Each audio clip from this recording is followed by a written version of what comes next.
This is Barry with FatherSeekers, and this is the podcast Teaching Me to Father. Have you ever wondered, is it remotely possible to have a system where you can choose a lifelong mate? In other words, choose a spouse that's not only godly, but will stay with you for the rest of your life. This is Barry with FatherSeekers, and this is the podcast Teaching You to Father.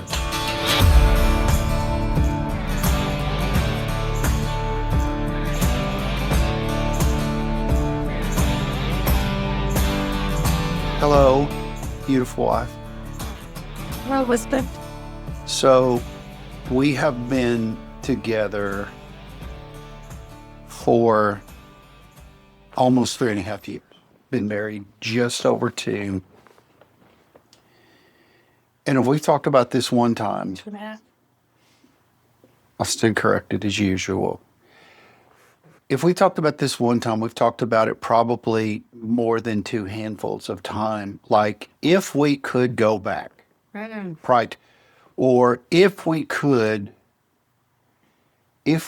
do something different, what would it be? So we've had this conversation now for a couple of years. And now that we're doing this podcast, our own Inside FatherSeekers podcast, our little book of secrets, which, by the way, I think is a clever name. How about you? You thought of it. Well, I think we thought of it together Mm-hmm. because we were thinking about this. What could we do if we could go back and end up together originally?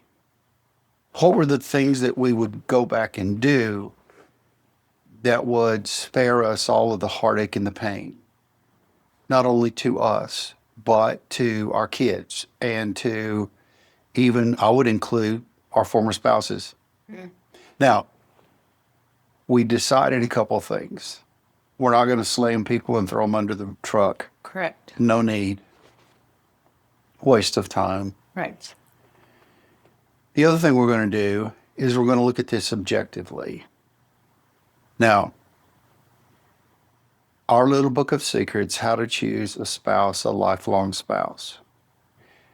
I have some questions that I want to ask us, and I want us to respond to them.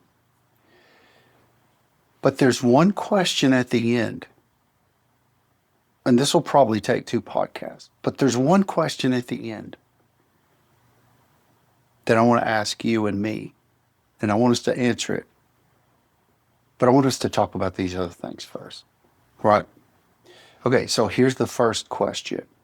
Do you want to spew wisdom for a minute, or do you just want to jump into questions? No, I'll just jump into questions. You're a happy girl, aren't you? Yeah. Yes, okay.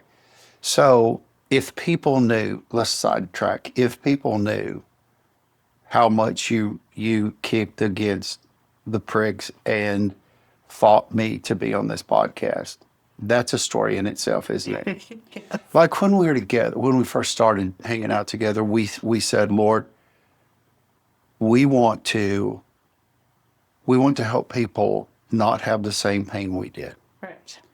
And we want to tell our story in a creative way so as not to hurt or bash other people, but to tell from our experience and our pain and our frustration and our bad decisions and our bad choices, how we could help, especially people younger than us who maybe perhaps haven't chosen to enter into marriage yet, or they're in a marriage and they're having a difficult time. So we sort of started that way. And then over time, I wore you down. I prayed that the Lord would help you change your mind to do this podcast. And look what he did. Look at God. Can you see what he did? Right here. This is what God did. First question. What does a child actually learn about marriage and relationships from the way their parents love or fail to love each other? All right. That's a podcast right there. That's just that. That is just like one if you question. just took that one. But jump into that, and then I'm going to chime in. Well, they learn how a marriage should be from their parents, or shouldn't be, but you think it should be because that's the only thing that you've been accustomed to during your childhood. So if you have Christian parents, is going to be a whole different story than non-Christian parents. Mine were non-Christian.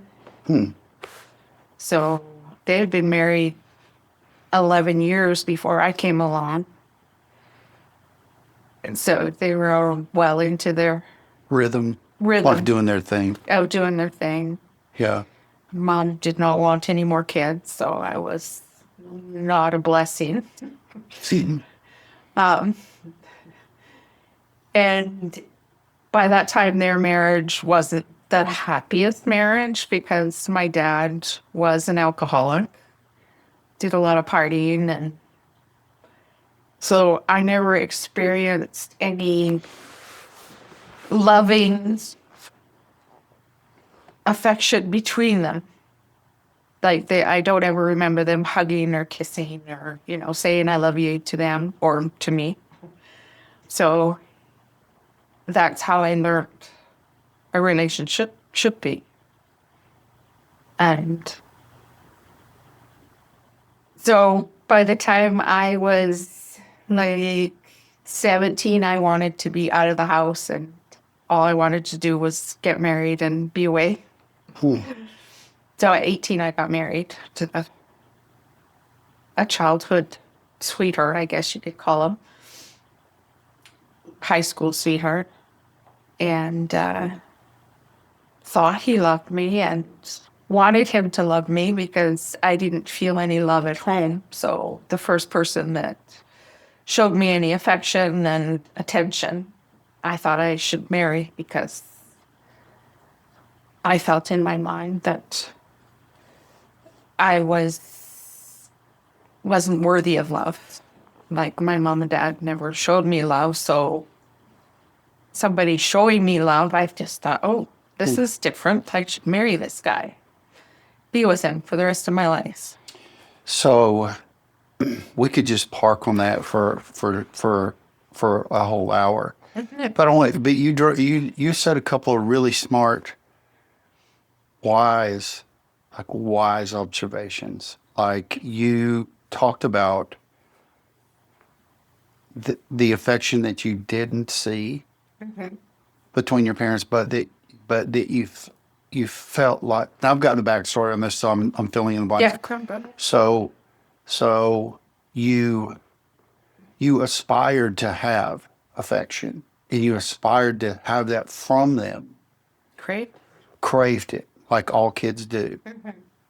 Like kids crave. I've been studying this a little bit, and kids crave attention and discipline, not beat them with a belt, but training them how to do it. Like training your kids how to understand and observe marital love in action that's biblical is exemplified first by parents. Like I tell the guys that I coach all the time and all the material. All right, you're probably tired of hearing this, but the one of the best ways to raise your kids is to let them see how much you love your wife, especially sons. For daughters, it's different. It's like you aspiring to have this connection, this touch, this love, and to see them and them love you. And then they didn't, but you wanted that. And then the first dude that came along that showed you a little bit of that, you grasp that, right? For me, it was so dysfunctional. Like, I wanted a family. And the best example of a family of a man and wife was my grandparents. Like, they're really cool people. They were cool old people. And they were very, very reserved. My grandfather wasn't as reserved as my grandmother.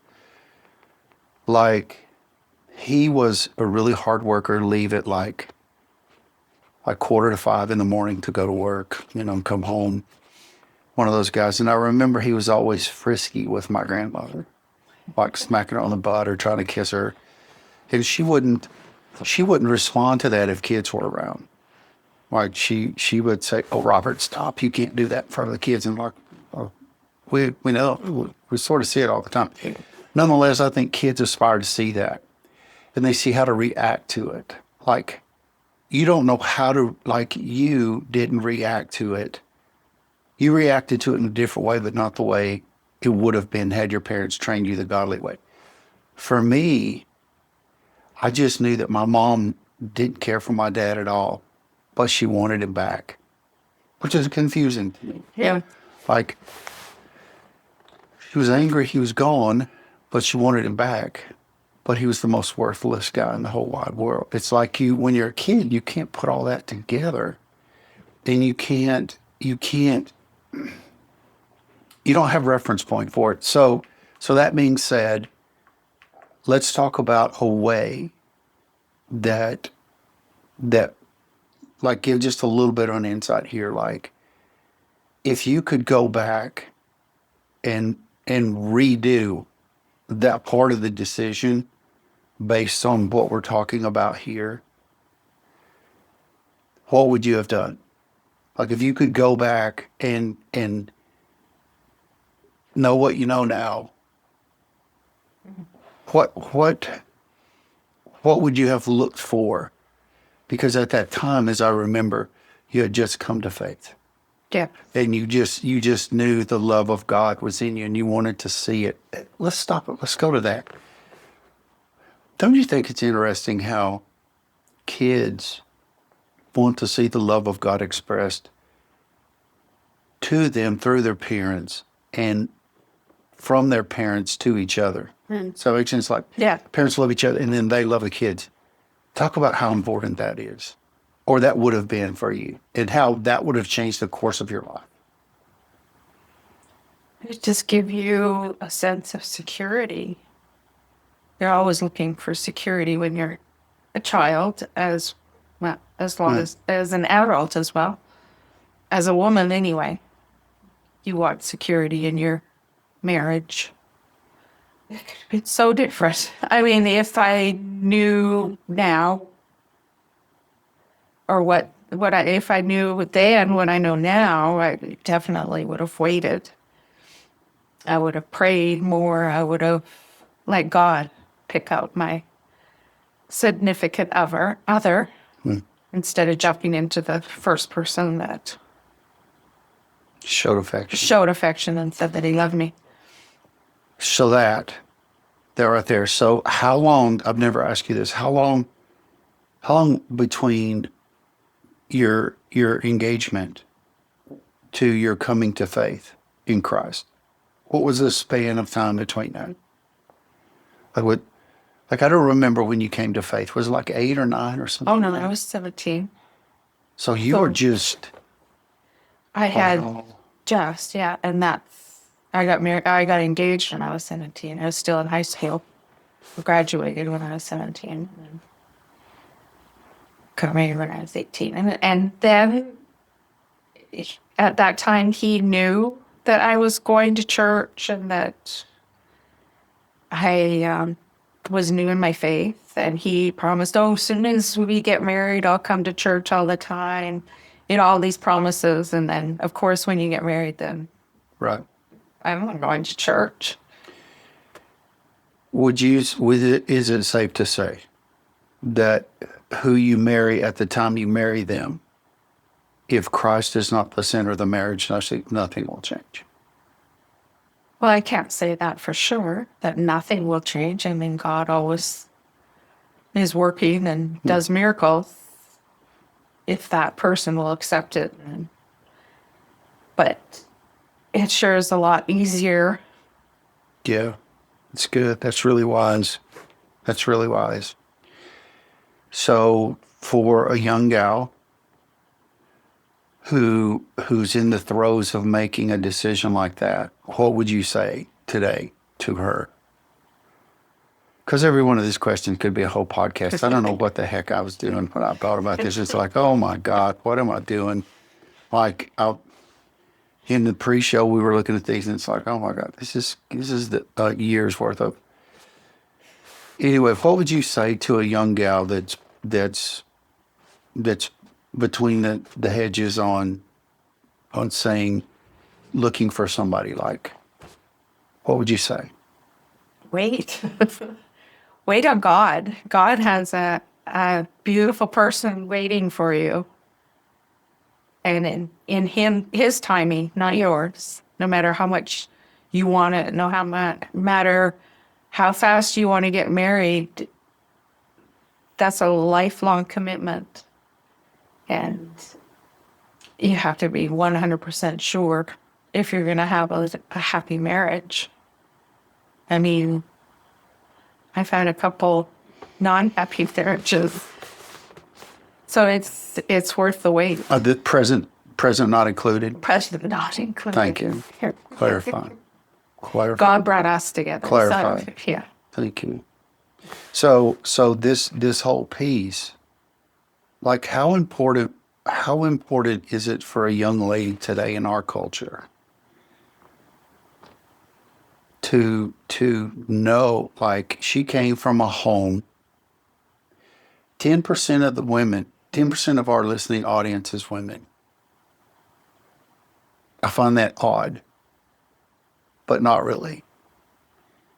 Because I think there's a lot of women who are married to fatherless guys, and they themselves, the ladies, are fatherless too. Mm-hmm. So it's a perfect storm waiting to happen. So wait, get clarity from the Lord in a practical way. How do ladies, they know how to wait. They know how to maybe hear from God. But how do they get practical help and wisdom from, like, a spiritual mom? Like, you've got a couple of girls that are in your life that I call them girls. I mean, they're 30 something, but it's like, we're old. So, We're old. We're old. so 35, 40 is like, dang, they're just little kids. I wish I could go back to 40. We say that all the time. I wish we could have met each other to start. Oh my God, it's so weird. But what's the big deal with that? Talk to me about that. Well, just get advice, get experience from somebody who's been through it. Okay, stop. So get experience from somebody who's been through it, so you don't have to go through it. Exactly. All right, so you can learn. What not to do from it. Yeah, let's learn. Let's plug this right now. Let's plug that there's 3 ways to get wisdom. The hard way. Learn about it, read about it. And learn about it, read about it, and have an older person teach you. That's what Scripture says. Mm. For older women to teach the younger women how to be wives and mothers. And if you're one of those femininists, look, get a life first.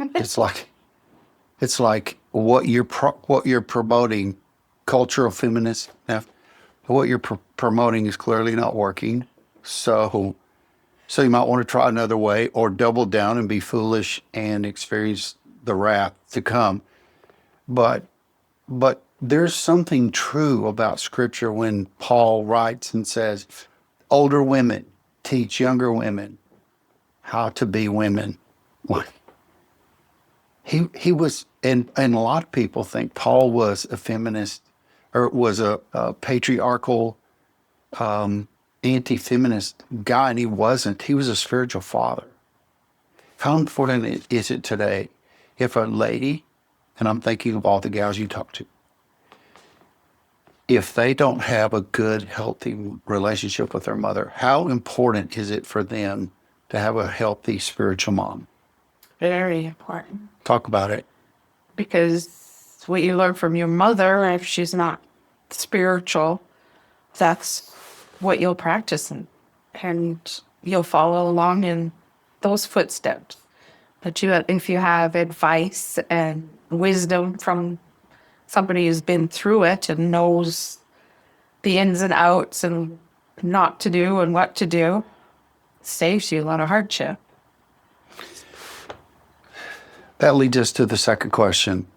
That's a good one. So check this out. How do poor parenting practices create relational blind spots that will follow children into dating and adulthood? Yet again, another podcast. These could all be podcasts. They could. Like this could be an intro podcast to 10 podcasts. Right. Right. But anyway, how do poor parenting practices create relational blind spots that follow children into dating and adulthood?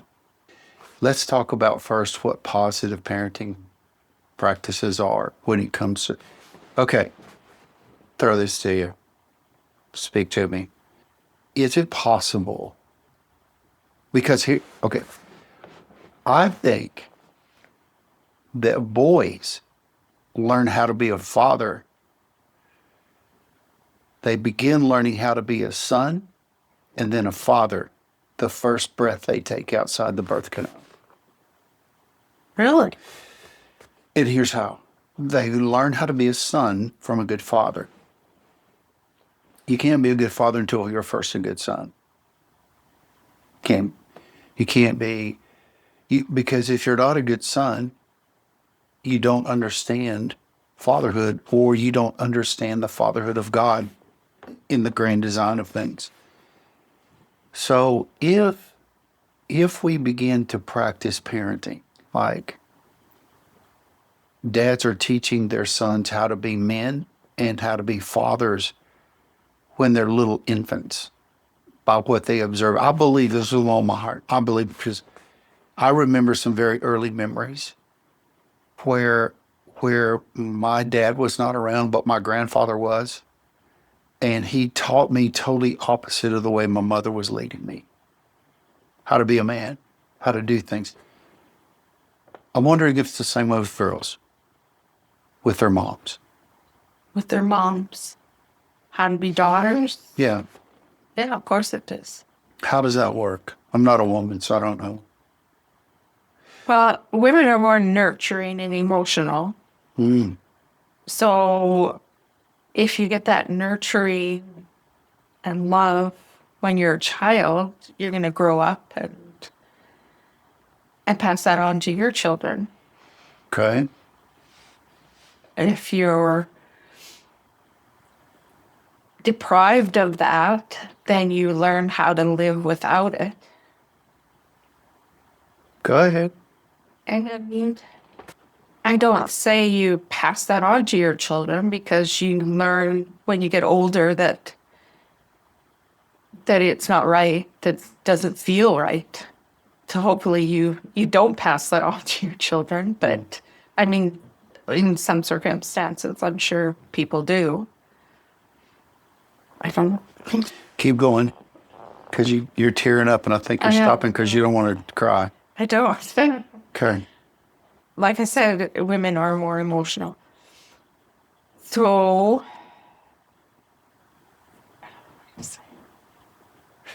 Talk about what you didn't see from your mom that would have helped you. Talk about that piece of it. well, I've told you before that I don't ever remember my mom telling me that she loved me or hugged me or so showed me any affection. I was, like I said, unwanted. So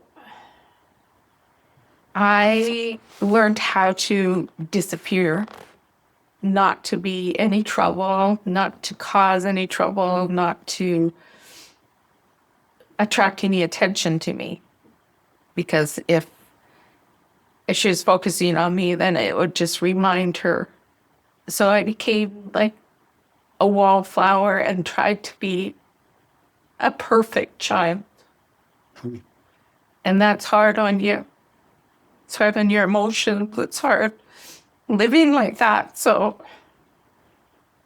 I guess that's why I wanted out of the house so fast and marry the first man that would accept me. But That paid attention. paid attention and wanted to marry me. Yeah. Because you were aspiring to have that love, like God creates us to have that love. Right. Yeah. So the love that the desire for love that was ingrained in you, and thanks for being vulnerable. That God, the way that God wires daughters to be loved by mom and nurtured and trained how to be a woman. Going back to what Paul said, he didn't say that just for the church. It's the way we're wired. Like boys are wired to learn from their fathers, but they're also wired to receive nurturing from their moms. Moms give emotional health, dad gives identity to both son and daughter. But to daughters, the identity is different because of that security piece. Anyway, next question. Or do you have more on that topic? In that aspect, it's good to have a loving father too. But my father was in the house, but he was an absentee father. He never did anything with us or showed any love or affection. The only time I remember getting affection from him is if I did do something bad. And my mom would always say, wait till your father gets home. And then he'd come home, she'd tell him, and he'd sit me on his knee and said, oh, my little princess wouldn't do that. So, Let's see. Is that when you scored the horse? Like, Daddy, I want a horse. Is that when you did that? Daddy would buy me anything. Or didn't? But I mean, that's his, I think that's how he showed his love by For you. trying to buy Yeah. my love for him. Yeah. That was sort of a messed up dynamic there too, wasn't it? Mm-hmm. Like, yeah. There's so much we could talk about this. Oh my gosh. Like, I have tried to talk to my sisters, and you've met them all. Mm-hmm. They just won't talk. And I don't. They just will not discuss this with me. And I grieve over, I grieve over what they miss from a father. Like, I couldn't do it. My grandfather, he loved all four of us. Like, the best man in their lives was my grandfather. Like, he took us on to raise us when my dad left. And my mom, she was a sweet, bless her heart, and I don't mean this in the Southern way, but I mean this in the most kind way, that she worked so hard. Like, she worked all the time, and anytime she could work over, she worked second and third shift, and she worked at a place called Cutter Labs. So it was a DuPont company. And she was so emotionally broken. Like, she just couldn't put the pieces together. And my sisters, they caught that. Like, I caught the thing because I looked like my dad and acted like my dad. There's a reason for that. And one of my sisters, she's very similar to me. We look a lot like if you put all of our baby pictures together, mine, hers, and my dad's, it's like there's no doubt, like, distinction there. And I think we reminded her of him. Mm. And it was just unpleasant. It was just like, and she was broken emotionally. And I couldn't, I don't know how she lasted so long doing what she did. I really don't. Now, we didn't get the best emotional upbringing, or we were, and I can't speak for my sisters, I'll speak for me. I was a wreck emotionally. I mean, you probably know that better than most, but Mhm. the last 6 years, you and I both when we didn't know each other, we were working on things. But when we got together, we put in a lot of work to work on ourselves and our emotions and our mental capacity to absorb, hey, this didn't happen when we were kids. Let's go back and investigate that and move forward. And, I'm not one of these Freud guys who let's talk about the same wound for 25 years. That's foolishness. That's just digging up crap. Yeah. I'm more of an Adler guy. Let's talk about it. Let's figure this out. And let's work a plan. Let's get out of this. Like, so much of mental health today is let's sit around and kumbaya and talk about the same thing over and over and over again. You never get past it. Like, we all have friends who are stuck in a rut because they just sit and they carry the wounds from their, like, how many conversations have we had with people? I can't even count them that we've had with people who had similarities to our upbringing. Yeah. I can't count them. My situation, I never had really a male figure in my life. My uncle, he was killed before I was born. I never met my dad's dad. They were divorced and I never met him. And my mom's dad, my grandpa, he died when I was 4 years old. And then my dad was... So your dad was an alcoholic. He owned a business. He owned a business. Very He worked, successful. Yeah. Worked hard. A lot. Yeah, worked hard. Yeah. Yeah, made a very successful business, but he also, after work, he'd go to the bar and drink. I remember a lot of office parties that were held at our house. And I remember sitting at the top of the stairs and watching everybody in the basement Talk about that. drinking and Talk about partying, Yeah, talk about smoking and drinking. What else is there to say about How old were you then? Like, I was 13, 12, 13. wow. Wow. We've talked about a lot of this stuff. It's so weird to just hear it again. No. It's like it unfolds every time we talk about it. Well, more and more come up. How is that when you open a compartment? I would encourage people to open the compartments. Now, we're not counselors. We don't claim to be. We coach people.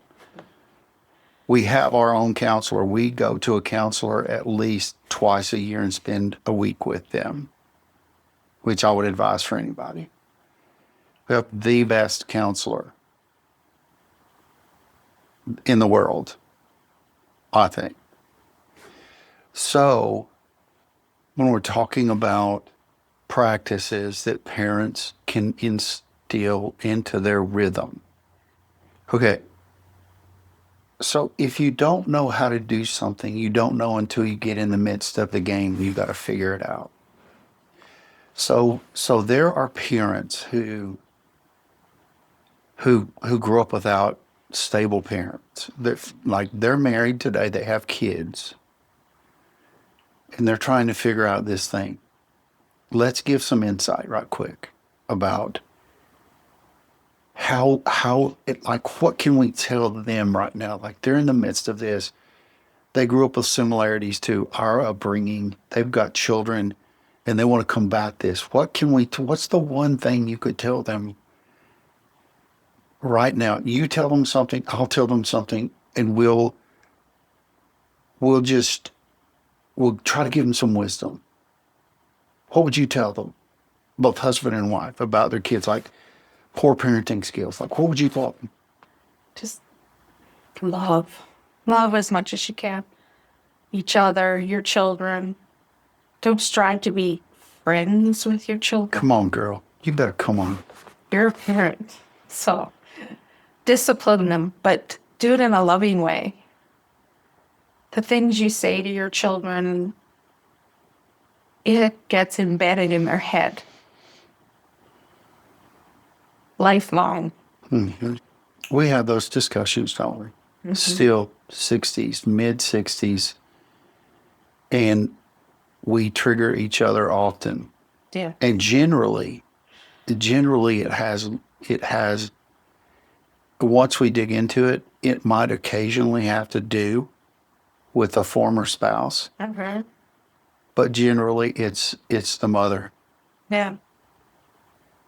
Yeah, I can't sit here and emphasize how important it is for moms to be whole and healed and just that they understand that they're so worth. I heard this when I was a kid. I don't even know who said it. I just know it's important. And I heard it for so many years. The hand that rocks the cradle rules the world. That is so freaking true. Yeah. Like, It is. holy Lord. Mothers have no idea. And that's why I come down on this whole feminist thing. Like, it's foolishness. Like, I've been watching I've been watching this thing just like you since the 60s. Mm-hmm. Like, well, first thing that I became aware of with this crap is burn your bra. Like, oh my God. So really, is that the best you can come up with? Equality Yeah. with men. And You're not equal. Equal. no, You're not. no, You were made to be a helper, something far beyond, not a leader. like far beyond a mom that understands this whole equality crap has killed homes. Mm-hmm. And it's ruined the thinking in some moms and dads' hearts. Like, one of the things when I'm talking to guys and they say to me, they quote the verse that you're supposed to submit to me. And then I say, what's the rest of the verse? What does it say after that? They can't tell you, right? And then I bust them where it hurts. And I say this, that wives are supposed to submit to their husbands, but that word submission means to be subordinate to the mission. What's the mission? The mission is that the husband loves the wife like Christ loved the church and gave himself up for her and honors her and loves her, takes care of her, leads her compassionately and with love. The picture is, here's the picture. The picture is that the Holy Spirit is that driving force inside a man that leads his family and not rules over them with a rod of iron. Right. And But if you get that, you're willing to submit. right, Submission these days in people's minds is so much different than biblical days, I think. Like, some people think submission is like just let your husband walk all over you. right. Do whatever he says, no matter if you think it's right or wrong. Or And that's what you did. Mhm. Yeah. That's what I did. Yeah. So here's what's clear. We're not going to get through with this podcast. So here's what I'm proposing. I want to ask you what you think about it. So let's just do one big long podcast. Like, it'll be a couple hours. We're just going to keep recording and then break it up in pieces. And then the engineer can drop it in whenever he wants, and just we'll make an announcement. Or, hey, here's the rest of the find a spouse that could live with the rest of your life and not be crazy. We'll just make a long podcast and you just drop it in every once in a while. Does that sound good? Is that okay? That's okay. Yeah. Until I'm tired enough that I need a break. Well, Heather, Heather, I'm still not quite comfortable with. well, you'll be fine. However, I think it's, here's what I think. I think it's time for some old people like us and other old people like us to get off their butts and share their wisdom with younger people. Man, I'm telling you, there's so many older folks that we know. They have so much wisdom. Just to sit with some of your gals that you were with the other day, they have so much wisdom. Like, it just rolls out of them. Like, and if they would just believe that they can influence, I think I think we've got a lot of work to do here. Mhm. We do, with Father Seekers. What do you think? Well, I think so. Okay. Okay, so we're going to break here, and then we'll keep rolling, and then we'll drop these in as the engineer sees fit, producer sees fit, and drop them in. So we'll make a big deal about, hey, this is Barry and Heather with Father Seekers, and this is a podcast teaching me to father with the latest installation of our little book of secrets.